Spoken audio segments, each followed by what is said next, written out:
નમસ્કાર દર્શક મિત્રો, આપ જોઈ રહ્યા છો નિર્માણ ન્યૂઝ અને નિર્માણ ન્યૂઝના ખાસ કાર્યક્રમ હોટ ટોપિકમાં આપની સાથે હું છું ધર્મી નકુ।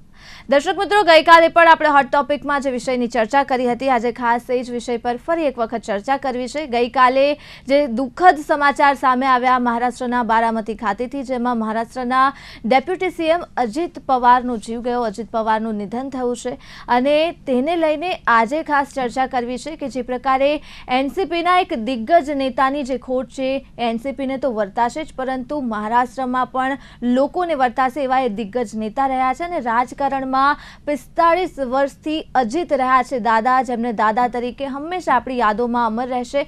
ત્યારે આવા વ્યક્તિત્વની આજે ખાસ તો વાત કરવી છે કે કયા પ્રકારે તેઓનું રાજકીય સફર રહ્યું છે અને બીજી તરફ હવે ખાસ એક સવાલો એ થઈ રહ્યા છે એનસીપી પાર્ટીને લઈને, મહારાષ્ટ્રના રાજકારણને લઈને, મહારાષ્ટ્રમાં આગામી સમયમાં આવનારી ચૂંટણીઓને લઈને અનેક પ્રકારના જે તર્ક વિતર્ક છે તે ઉઠી રહ્યા છે અને અનેક પ્રકારની ચર્ચાઓ થઈ રહી છે। ત્યારે આ જ સવાલો ઉપર ચર્ચા કરવી છે અને ચર્ચા કરવા માટે આપણી સાથે જોડાયા છે મયંક વ્યાસ, જેઓ વરિષ્ઠ પત્રકાર છે, અને આપણી સાથે જોડાયા છે જીતેન્દ્ર તિવારી, જેઓ હિન્દુસ્તાન સમાચારના એડિટર છે। સૌપ્રથમ આપ બંને ગેસ્ટનું હાર્દિક સ્વાગત છે નિર્માણ ન્યૂઝમાં। મયંકભાઈ, જો શરૂઆત આપનાથી કરું તો ગઈકાલે જે સમાચાર સામે આવ્યા છે, સૌથી પહેલા આજે આખી ઘટના ઘટી છે તેમાં અનેક પાસાઓ છે। જો આપણે જોવા જઈએ તો ક્યાંક કાયદા વ્યવસ્થાને લઈને સવાલો ઉઠી રહ્યા છે, ક્યાંક જે પ્રકારે આ દુર્ઘટના ઘટી છે તેની પાછળના અનેક કારણો ઉઠી રહ્યા છે કે કયા કારણો છે, અનેક કારણો સામે આવ્યા છે। મયંકભાઈ, આપના મતે આ જે ઘટના સામે આવી, છેલ્લા એક દિવસથી આ ચર્ચા થઈ રહી છે, આપ કયા પ્રકારે આ ઘટનાને જુઓ છો? પ્લેન ક્રેશની જે દુર્ઘટના જે છે એ અત્યંત કમનસીબ છે અને સૌથી મોટી વાત કે એની તપાસ થતા શું થશે, પરંતુ મિકેનિકલ ખામી, ટેકનિકલ ખામી એ સૌથી મોટી વસ્તુ છે।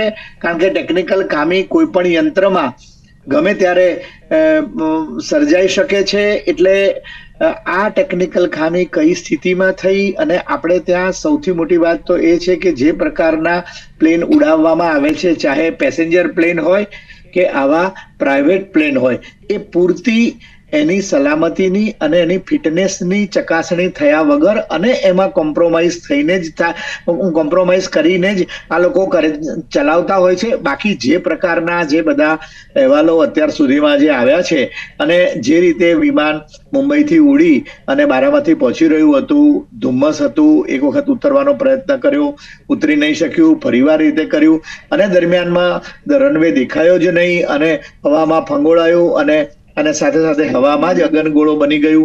જે પ્રકારની જે ઘટનાક્રમ બહાર આવી છે એમાં સૌથી જો તપાસ થતા શું થશે, મમતા બેનર્જીને તો બધું ઘણું કેવું છે અને બધા બોલે છે કે ભાઈ નેતાઓ મરે એટલે કોકે માર્યા હશે, એવું બધું કહેવાય, પણ શરદ પવાર અને ખાસ કરીને મહારાષ્ટ્ર અને એનું રાજકારણ ને જે બધું જે છે એ રીતે જોતા અજીત દાદાને કોઈ એવી રીતે કોઈ ષડયંત્ર કરવાની કોઈ અત્યારના તબક્કે કોઈ એવી જરૂરિયાત લાગતી નથી। મારી દ્રષ્ટિએ આ બધી તપાસનો વિષય છે, ઇફ એન્ડ બટ છે, બોલવું હોય તો બધું બોલાય, પરંતુ સ્પષ્ટ એટલું છે કે મિકેનિકલ ખામીને કારણે છે અને આ એલાર્મિંગ તમામ રાજકારણીઓ માટે અને ખાનગી વિમાનોમાં ઉડતા તમામ લોકોને માટે આ એલાર્મિંગ એટલા માટે છે કે આપણે ત્યાં પૂરતી મિકેનિકલ ચકાસણી કર્યા વગર જ ઓકે કરીને વિમાનોને ઉડાડવામાં આવે છે। આપણે ત્યાં અમદાવાદમાં પણ જે પ્લેન ક્રેશ થયું અને મોટી જાનહાનિ થઈ, માજી મુખ્યમંત્રી વિજયભાઈ રૂપાણી સહિતના અનેક મહાનુભાવો બિચારા કમનસીબ એ લોકોએ જીવ ગુમાવ્યા, પરંતુ એમાં પણ જે વ્યક્તિએ, જે એજન્સીએ અથવા જે જૂથે આ વિમાનને ઉડાડવા માટે યોગ્ય છે એવું છેલ્લે જ્યારે કોઈ પણ વિમાન જ્યારે ઉડે છે, ઉડાન ભરે છે, ત્યારે એ પૂરતી ચકાસણી કરવામાં આવતી હોય છે, પણ એમાં થોડું છે જવા દો ને, કઈ બહુ વાંધો નહીં આવે, 2 એન્જિન છે ને, એક બંધ થશે બીજું ચાલુ થશે, અરે પણ એવી રીતે કરીને જ્યારે આ રીતે કોઈ મોટી દુર્ઘટના બને છે ત્યારે પછી બહુ કમનસીબ પરિસ્થિતિ સર્જાતી હોય છે। એટલે કે આપણે ત્યાં મિકેનિકલ યાંત્રિક ખામીને લોકો ચલાવી લે છે, ચાહે પોતાના 2 વ્હીલર 4 વ્હીલરમાં હોય કે પછી આવા વિમાનમાં પણ કેમ ના હોય। એટલે આ એક બહુ મોટી વસ્તુ છે, ક્વોલિટી કંટ્રોલ બહુ જરૂરી છે, એને માટે ચેકિંગ પણ પૂરતું જરૂરી છે। દરેકને પહોંચવાની ઉતાવળ હોય છે, દરેકને આગળ જવાની પણ ધોંસ હોય છે, પરંતુ એમાં જે આવી મિકેનિકલ ખામી સર્જાતી હોય છે. અને જો હવામાનની તકલીફ છે તો હવામાનની તકલીફ આજની છે. દિલ્હીનું હવામાન તો બારામતી કરતા બહુ ધૂંધળું છે, બહુ ધુમ્મસ વાળું છે. કેટલા વિમાનો ઉડે છે ને ઉતરે છે, કેટલા તૂટી પડ્યા, એ બધી વાત નથી. સવાલ એ છે કે પર્ટિક્યુલર જે એમનું જે ફ્લાઇટ હતું એ પ્રકારનું એવું નહોતું કે જેને ફ્રીલી ઉડાવી શકાય અને એ રીતે કરી શકાય. મિકેનિકલ ખામી અંદર એમાં હતી જ. અને એને તે છતાં પણ જે લોકોએ એને ઉડાવવા માટેનો ગ્રીન સિગ્નલ આપ્યો હશે એને તો પહેલા બરાબર એની તપાસ કરી અને 3rd ડિગ્રી બી જરૂર પડે તો કરવી જોઈએ કે સાલું તમે આવી રીતે કેટલી બેદરકારી દાખલો છો. દાખલા રૂપ જો આવી ઘટનાઓને માટે પગલા નહીં ભરવામાં આવે તો હજી પણ એવા કેટલાક આવા ખામીયુક્ત વિમાનોમાં રાજનેતાઓ, મહાનુભાવો, ઉદ્યોગપતિઓ, બધી શ્રીમંત લોકો જ ઉડે છે, સ્વાભાવિક છે. એટલે એવા બધા લોકોનું બહુ મોટો લોસ થશે, કારણ કે આ એક બહુ એલાર્મિંગ ઘટના છે. રાજકીય રીતે આપણે આના પાસાની હવે પછી ચર્ચા કરીશું. તમે પૂછ્યું જે આના સંદર્ભે, એટલા માટે હું કહું છું રાજકીય રીતે ઘટના બધી થશે, પરંતુ આ આક્ષેપબાજી રાજકીય રીતે લોકો છે ને વાત કરતા સીધું જ કે છે કે એવા ઉડાડી દીધા. અને ઉડાડી છે ને દીધા યાર, એવું કેવી રીતે કહેવાય? ઉડાવી દીધા. બધી વસ્તુમાં જ કઈ એવું કઈ વેરવસૂલાત નથી હોતી. આ ટેકનિકલ ખામી અને આપણે ત્યાં લેથાર્જિક જે છે ને પરિસ્થિતિ જે ચાલે છે ને એનો અંત લાવવાની જરૂર છે. રેલવે ટ્રેનોમાં પણ કોઈ પણ યાંત્રિક બાબત માટે આ બાબત એલાર્મિંગ છે.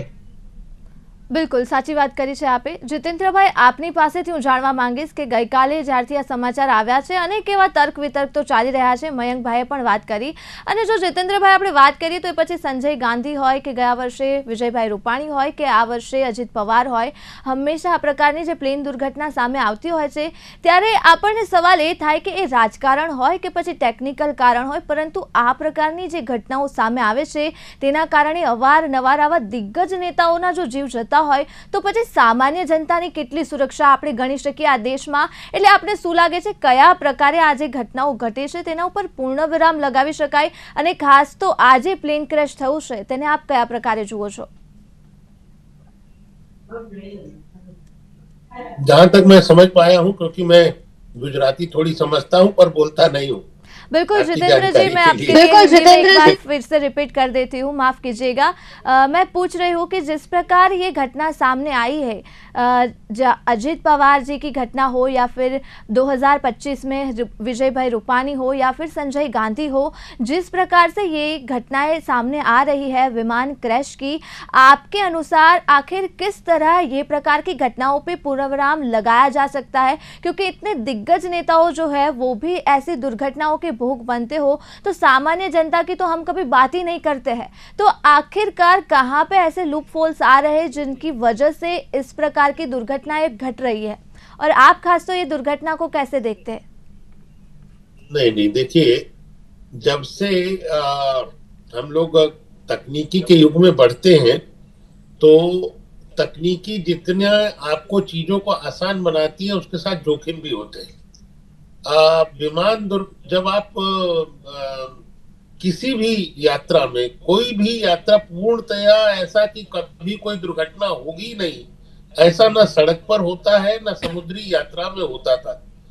जब भी आप कहीं समुद्री यात्रा में भी आप चलते थे तो ढेर के ढेर, हम लोग टाइटैनिक जानते हैं कि कैसे दुर्घटना हुई और कितनी बड़ी दुर्घटना थी।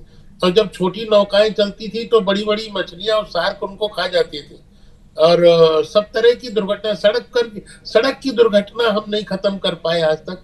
और ये केवल भारत में नहीं है। अभी 4 दिन पहले ही दुनिया के सबसे ताकतवर देश ट्रम्प के विमान को उड़ाने के तुरंत बाद, थोड़ी देर बाद लौटना पड़ा और फिर वो दूसरे विमान में गए, जबकि उनके यहाँ टेक्निकली बहुत साउंड लोग हैं। यानी वो अपने आप को विश्व का सबसे ताकतवर देश कहता है, और उसका जो एयरफोर्स 1 है वो भी 16-18 साल पुराना है। उसको भी टेक्निकली कुछ दिक्कत आई तो थोड़े सावधान थे तो वो पहले उतर गए, फिर वो दूसरे विमान से दावोस गए। तो विमान यात्रा पूरी तरह सुरक्षित होना ये बहुत असंभव सी बात है। दूसरा क्या है कि वो उसके अंदर इतना पेट्रोल होता है कि, तो क्योंकि यात्रा लंबी करनी है, कहाँ तक जाना है, कभी कभी होता है कि विमान को 3-4 चक्कर मारने पड़ जाते हैं। तो जो, अगर उसको मान के चलिए कि अगर 1000 लीटर तेल की जरूरत है तो उसमें 2000 लीटर तेल रखना पड़ता है।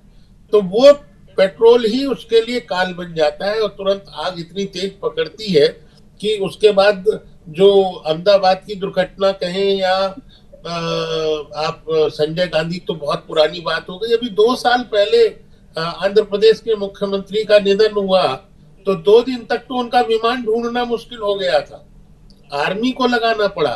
तब कांग्रेस की ही सरकार थी, किसी ने कोई सवाल नहीं उठाया कि भाई उनके संबंध जो है मनमोहन सिंह से ठीक थे कि नहीं थे।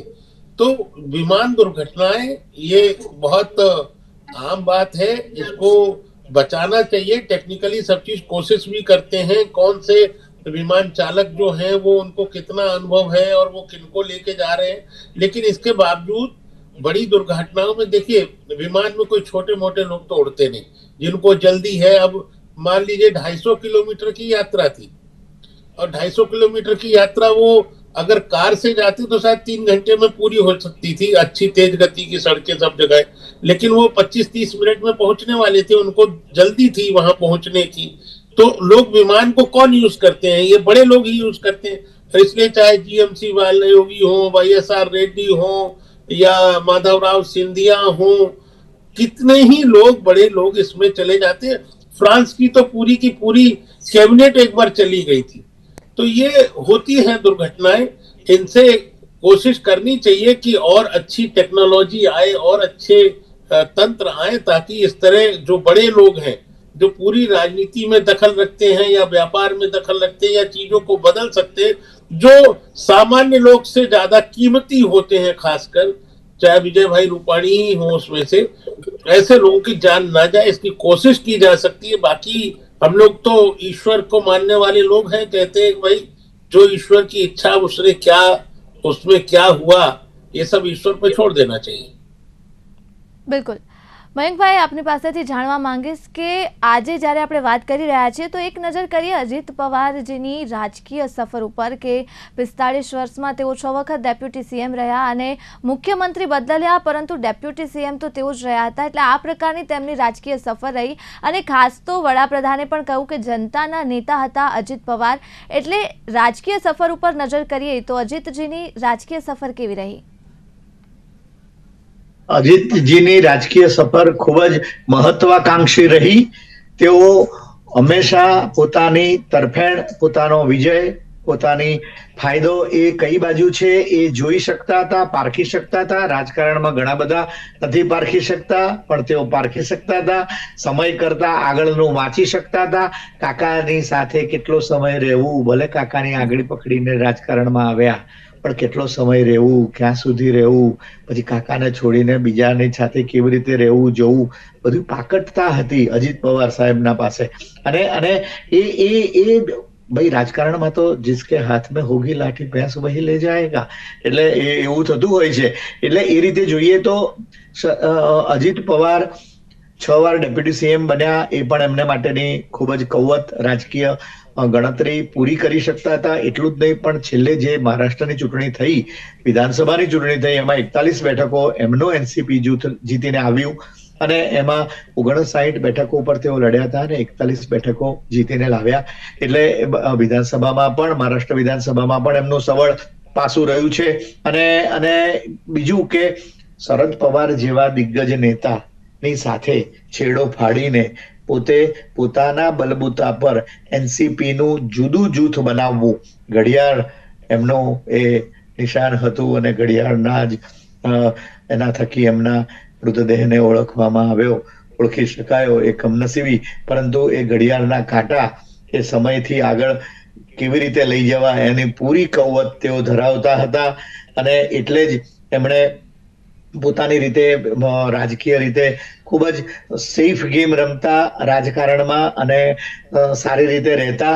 અને એક વસ્તુ એ પણ છે ભાઈ, રાજકારણમાં તો બધા લોકો પોતાના ફાયદા માટે જ આવતા હોય છે અને એ કઈ રીતે સમયને પારખી શકતા હતા કે કઈ પાર્ટી આગળ જઈ શકે છે, કઈ પાર્ટી સત્તામાં આવી શકે છે, ઉપરાંત ટકી પણ શકે છે, એવી બધી પણ પારખવાની, હવાનું રૂખ પારખવાની એમનામાં અજબ રાજકીય કુનેહ શક્તિ હતી। અને એટલે જ હવે જ્યારે તેઓ રહ્યા નથી ત્યારે એનસીપીમાં શું મહારાષ્ટ્રના રાજકારણમાં કેવો શૂન્યાવકાશ પૂરાશે એના માટેની પણ અનેક ચર્ચાઓ ચાલી રહી છે. અને આ તમારો પ્રશ્ન એ વિષયનો નથી, તે છતાં પણ જો તમે કહેતા હો તો એની ઉપર પ્રકાશ પાડીએ કે બાકી તમે પછીનો પ્રશ્ન કરજો. પરંતુ અત્યારે અજીત પવાર જૂથ ખૂબ જ સદમામાં છે. એમના ધર્મપત્ની સુનેત્રાબેન પણ જો કે MP છે, પોતે રાજ્યસભાના સભ્ય છે. એમના દીકરા પાર્થ અને જય પવાર એ બંને પાકડ છે. પાર્થ પવારે તો 2019ની લોકસભાની ચૂંટણી પણ લડી ચૂક્યા છે. જય પવાર રાજકારણમાં નથી. હવે સવાલ એ છે કે સુનિલ તટકરે પણ NCP જૂથના બહુ મોટા નેતા છે. રોહિત પવારનું પણ નામ ઘણું મોટું છે. એ સાથે ગુજરાતી એવા પ્રફુલભાઈ પટેલ એ પણ અત્યારે કાર્યકારી અધ્યક્ષ છે એ NCP ના અજીત પવાર જૂથના. એટલે કે એમની પાસે અત્યારે ઘણું રાજકીય પીઠબળ છે અને એ રીતે છે. અને આવું બધું રાજકીય પીઠબળ રાખીને તેઓ મહારાષ્ટ્રની રાજકારણમાં ચાલતા હતા. અને એમણે જોયું કે ભાઈ મહારાષ્ટ્રના રાજકારણમાં કઈ રીતે હવા જઈ રહી છે. ભારતીય જનતા પાર્ટીની સાથે રહેવાથી પોતાની પાર્ટીને ભવિષ્યમાં ફાયદો થઈ શકે છે. સત્તાધારી જૂથ બનીને તેઓ ઘણું બધું સારી રીતે રહી શકે છે, પોતાની રાજકીય મહત્વાકાંક્ષાઓ પૂરી કરી શકે છે. એવી બધી પણ એમનામાં પાકી ગણતરી હતી. 1982 થી છેક તેઓ આ રાજકારણમાં નાની ઉંમરથી તેઓ આવ્યા. સહકારી ક્ષેત્રે પણ, કારણ કે બારામતી ને બધો જિલ્લો શેરડી અને બીજા ખેતીવાડી નો રીતે ઉત્પન્ન પાક કરવામાં ખૂબ જ સમૃદ્ધ છે. એટલે સહકારી ક્ષેત્રની અંદર, ખેતીવાડીના પણ સહકારી ક્ષેત્રની અંદર પણ તેઓ ઘણા આગળ રહ્યા. વર્ષો સુધી તેઓ સહકારી મંડળીઓમાં રહ્યા. અને એમ કરીને એમણે ગ્રાસરૂટ લેવલથી પોતાનું મજબૂત જડ કરેલી હતી. તેઓ મહારાષ્ટ્ર વિધાનસભા અને મહારાષ્ટ્ર રાજ્યના નેતા જ નહીં, પરંતુ ગ્રાસરૂટ લેવલ સુધીના નેતા હતા. કારણ કે નેતાઓ ઉપર જતા પછી પોતાના ગ્રાસરૂટને ઢીલો થઈ જતો હોય છે અને બધું બનતું હોય છે. પરંતુ તેમણે ખૂબ જ કુનેહપૂર્વક પોતાના ગ્રાસરૂટને મજબૂત રાખ્યો હતો. અને તો જ એ શરદ પવાર જેવા દિગ્ગજ નેતાની સામે અલગ પડીને, એમનાથી અલગ થઈને તેઓ પોતાનું અલગ જૂથ બનાવીને આ રીતે 6 વાર ડેપ્યુટી CM બની શક્યા. અને સાથે ભારતીય જનતા પાર્ટી અને એકનાથ શિંદેનું શિવસેનાનું જૂથ, એની ત્રણેયની યુતિ જે સરકાર છે એમાં પોતાનો મજબૂત દાવેદાર તરીકે અને મજબૂત બનીને તેઓ અંદર રહી શક્યા. बिल्कुल जितेंद्र जी, आपके पास से मैं NCP के इक्वेशन समझना चाहूँगी. अनेक प्रकार के सवाल है. अब डेप्यूटी CM के नाम को लेकर भी चर्चा चल रही है. तब जितेंद्र जी, आपके हिसाब से NCP में किस प्रकार की हलन चलन अब होने की संभावना है? दूसरी तरफ इस बड़ी घटना से महाराष्ट्र के पॉलिटिक्स पे किस प्रकार की इफेक्ट होगी? देखिए, जैसा कि मयंक भाई बोल रहे थे, उन्होंने काफी चीजों को स्पष्ट किया है. मैं यहाँ तुलना करना चाहता हूँ कि अजीत पवार कितना जमीनी और आदमी थे कि महाराष्ट्र की राजनीति में 2 परिवारों में बंटवारा हुआ. एक शरद पवार के भतीजे अलग हुए और उन्होंने NCP बनाई और उसी को असली NCP बना दिया. वहीं बाला साहब ठाकरे का जो भतीजा था, राज ठाकरे, और वो बहुत मजबूत लीडर उस समय था, वो अलग हुआ. दोनों में अंतर देखिए कि जो राज ठाकरे हैं वो धीरे धीरे शून्य की तरफ चले गए, खत्म होते चले गए. वहीं आप देखिए अजीत पवार का ये रुतबा था कि अजीत पवार ने इतनी पार्टी मजबूत कर ली अपने चाचा से अलग होने के बाद. ध्यान करिए कि जितने मजबूत शरद पवार थे उतनी मजबूत बाला साहब ठाकरे भी थे. पर विरासत संभालने में भतीजे जब दोनों अलग हुए तो उसमें अजीत पवार ही सफल हुए, राज ठाकरे नहीं हुए. तो ये अजीत पवार की एक विशेषता थी. उनको पावर कैसे यूज करना, जमीनी नेता थे, प्रशासनिक अच्छे अधिकारी थे, संबंध भी सबसे बनाकर चलते थे. और इसीलिए 6 बार सभी दलों के नेताओं के साथ उन्होंने उप मुख्यमंत्री बने. और निश्चित तौर पर लोग मानते थे कि कभी न कभी वो मुख्यमंत्री भी बन ही जाएंगे, जैसा कि उनकी पॉलिटिक्स थी. 41 विधायक उनके पास उनके पास एक राज्यसभा की सीट, और वो अब देखना ये है, देखिए इतना मजबूत आदमी, मैंने कल भी कहा था कि उनकी जगह कोई नहीं ले सकता, उनकी जगह पर कोई आ सकता है। उनके उनकी पद जो है, जिस पद पे है वो पद तो प्राप्त कर सकता है, लेकिन अजीत पवार का कद नहीं प्राप्त कर सकता। तो कद उनके जैसा नहीं मिलेगा। पद हो सकता है, अब ये भारतीय जनता पार्टी के ऊपर है कि वो क्या सुनेत्रा पवार को उप मुख्यमंत्री पद दे ताकि जो सिंपैथी है वो मिल सके, या उनकी पार्टी में तटकरे हैं, जयंत पाटिल हैं और प्रफुल्ल पटेल जिनका नाम लिया है, क्या बहुत जल्दी ही ये लोग अजीत दादा के उसको विरासत को संभालने में लड़ेंगे, या सुनेत्रा पवार को अपना लीडरशिप सौंप देंगे, या पार्थ को आगे लाएंगे। तो ये कहना अभी बहुत जल्दबाजी होगी, अभी चिता की आग भी ठंडी नहीं पड़ी है। हालांकि राजनीति में ये सब चीजें तुरंत लोग अपने अवसर तलाशने लगते हैं, ये बहुत दुर्भाग्यपूर्ण है, क्योंकि लोग ये चिंता नहीं करते कि अजीत चिता की आग भी ठंडी पड़े, उससे पहले अपना दावा ठोक देते हैं लोग। लेकिन मैं समझता हूं कि अभी भारतीय जनता पार्टी अपनी ओर से कोई जल्दबाजी नहीं करेगी, वो अपनी ओर से कोई पासा नहीं चलेगी, वो इंतजार करेगी कि अजित पवार की पार्टी में क्या होता है, उनकी ओर वो लोग एकजुट होकर सामने आते हैं या वो लोग अपनी अपनी दावेदारी करते हैं। और अगर सुनेत्रा पवार को, चूंकि वो पॉलिटिकल बैकग्राउंड से भी आती हैं, उनके पिताजी भी पॉलिटिकल बैकग्राउंड के थे और वो राज्यसभा में भी रही हैं। हालांकि अजीत पवार जी के सामने वो बड़ी लीडर नहीं बन पाई, लेकिन इतना तो है कि उनके अंदर भी राजनीतिक कीड़ा है और वो भी आना चाहेंगी ही। तो उनकी विरासत अगर वो संभालती है तो देखना होगा कि उनको क्या ऑफर किया जाता है। तो ये एक थोड़ा सा इसको वक्त देना चाहिए कि वहां क्या होता है, ये देखना होगा। लेकिन हाँ, एक बड़ा शून्य पैदा हुआ है, इससे महाराष्ट्र की राजनीति में और कुछ भी परिवर्तन होंगे।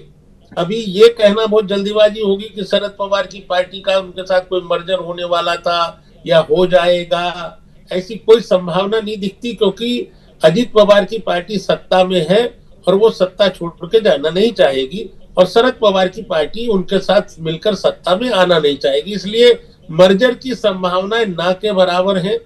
और बाकी ये जरूर हम कह सकते हैं कि भारतीय जनता पार्टी की जो सरकार है उसको थोड़ा सा एज मिलेगा, क्योंकि जो अजीत पवार गठजोड़ करके गए हैं उनकी पार्टी में उनके बराबर का लीडर ना होने के बाद भी उनकी पार्टी भारतीय जनता पार्टी का गठबंधन छोड़कर नहीं जाएगी।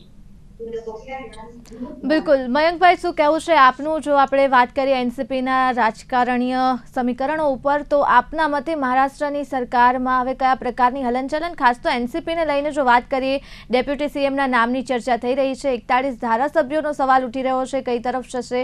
બીજી તરફ ડેપ્યુટી સીએમ શું અજીતજીના પત્ની જ બનશે? અને અનેક એવા નામો પણ ચર્ચાઈ રહ્યા છે।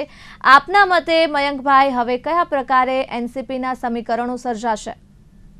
હવે વિધિન ધી એનસીપી એટલે કે અજીત પવાર જૂથના એનસીપી ની અંદર કઈ રીતે એ લોકો નિર્ણય કરે છે એના ઉપર સઘળો મદાર રહેશે, કારણ કે એ લોકો અલગ થશે નહીં, સત્તાધારી ગઠબંધનને કોઈ પણ સંજોગોમાં છોડશે નહીં, એ બહુ સ્પષ્ટ વસ્તુ છે। હવે સુનેત્રા પવાર, સુનિલ તટકરે, જયંત પાટીલ કે પ્રફુલ્લભાઈ એમાંથી કોઈને એ આગળ કરવામાં આવે અને એ વિધિન ધી પાર્ટી નક્કી કરે કે ભાઈ મહારાષ્ટ્ર વિધાનસભામાં તેના પક્ષના નેતા કોણ થાય અને એ રીતે ડેપ્યુટી સીએમ પદ પણ એમને મળે, કારણ કે 41 ધારાસભ્યોનું સંખ્યાબળ છે, એ ઘણું મજબૂત છે વિધાનસભામાં। તો એ રીતે જ રહેશે, માથું બદલાશે। પવાર સાહેબની જગ્યા કોઈ, અજીત પવાર સાહેબની જગ્યા કોઈ નહીં લઈ શકે। ભાઈ સાહેબે કહ્યું, બહુ સાચી વાત છે, કદ એમનું કોઈ નહીં પ્રાપ્ત કરી શકે, એમના પદ ઉપર કોઈક વ્યક્તિ આવશે।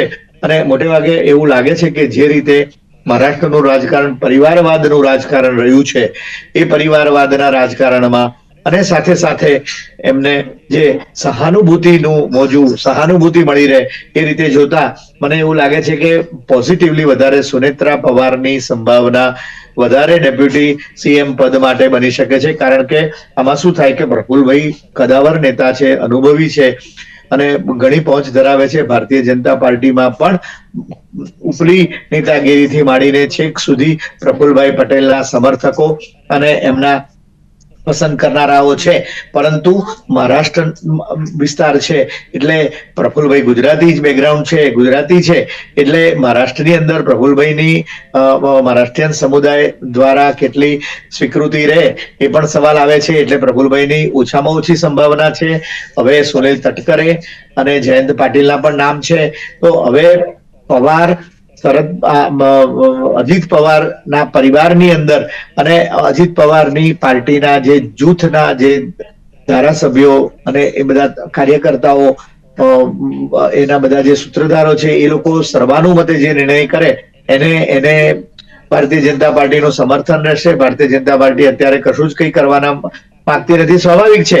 અને એમાં પણ મોટપ પણ છે, કારણ કે આ જે ક્રિટિકલ સમય છે અજીત પવારના પરિવાર અને એનસીપીના એમના જૂથ પર કે એમણે આવા મોટા દિગ્ગજ નેતા ગુમાવ્યા છે.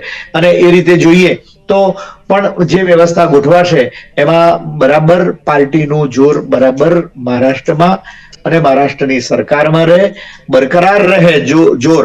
અને એ સંખ્યાબળના સંદર્ભે એવો નિર્ણય થશે વચગાળાના નિર્ણયની અંદર. મને એવું બેસે છે કે સુનેત્રા પવારની સંભાવનાઓ વધારે છે, કારણ કે તેઓ એમના ફાધર એમના ભાઈ પણ રાજકારણમાં છે, તેઓ પોતે પણ સભામાં એ રીતે છે અને સાથે સાથે રહીને એમણે ઘણા બધા રાજકીય એ કરેલા છે. તો એ રીતે જોઈએ તો એમને મારે જણાય છે. બિલકુલ ખૂબ ખૂબ આભાર મયંકભાઈ, જીતેન્દ્રજી, આ બંનેનો અમારી સાથે જોડાવા બદલ અને ખૂબ જ સુંદર ચર્ચા કરવા બદલ ફરી એક વખત આપનો આભાર. તો દર્શક મિત્રો, જે પ્રકારે આજે ખાસ કરીને અજીતજીના રાજકીય સફરની વાત કરી છે, ત્યારે હવે અનેક ચર્ચાઓ થઈ રહી છે અને આવનાર સમય જ બતાવશે કે એનસીપીના જે રાજકીય સમીકરણો છે તે કયા પ્રકારે સર્જાશે અને મહારાષ્ટ્રનું જે રાજકારણ છે તેમાં ખાસ કરીને આ ઘટનાના કારણે કયા કયા પ્રકારની અસર થશે. હાલ મને આપશો રજા. નમસ્કાર.